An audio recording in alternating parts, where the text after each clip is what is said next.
ক্ষমতাচ্যুত আওয়ামী লীগ সরকার পতনের পর আওয়ামী লীগের বিভিন্ন শীর্ষস্থানীয় নেতা এবং স্থানীয় পর্যায়ের আওয়ামী লীগের নেতাদের বিরুদ্ধে মামলার ভয় দেখিয়ে ব্যবসা বাণিজ্য করছে একটি বৃহত্তম দল, যার নাম উল্লেখ না করাই ভালো।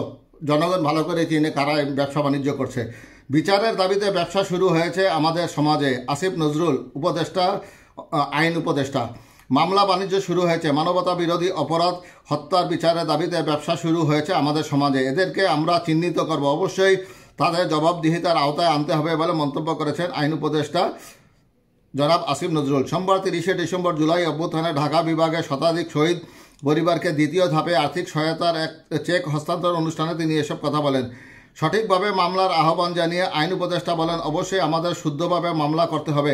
শহীদ পরিবারের মামলাগুলোতে আইনি সহায়তার জন্য আলাদা সেল গঠন করবে আইন মন্ত্রণালয়। কথা দিচ্ছি আগামী 7 দিনের মধ্যে করে দেব।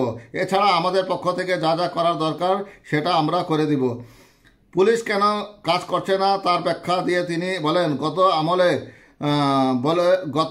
আমলে বলতে গোপালগঞ্জের ছেলেদের রিক্রুট করা হবে, ছাত্রলীগের ছেলেকে রিক্রুট করা হবে। এখন পুলিশ বাহিনীর 10 জনের মধ্যে যদি 8 জনের হৃদয় বাকশাল থাকে এবং তারা যদি আওয়ামী লীগ পরিবার ও গোপালগঞ্জের হয়, সেই পুলিশ নিয়ে কি কাজ করা সোজা ব্যাপার?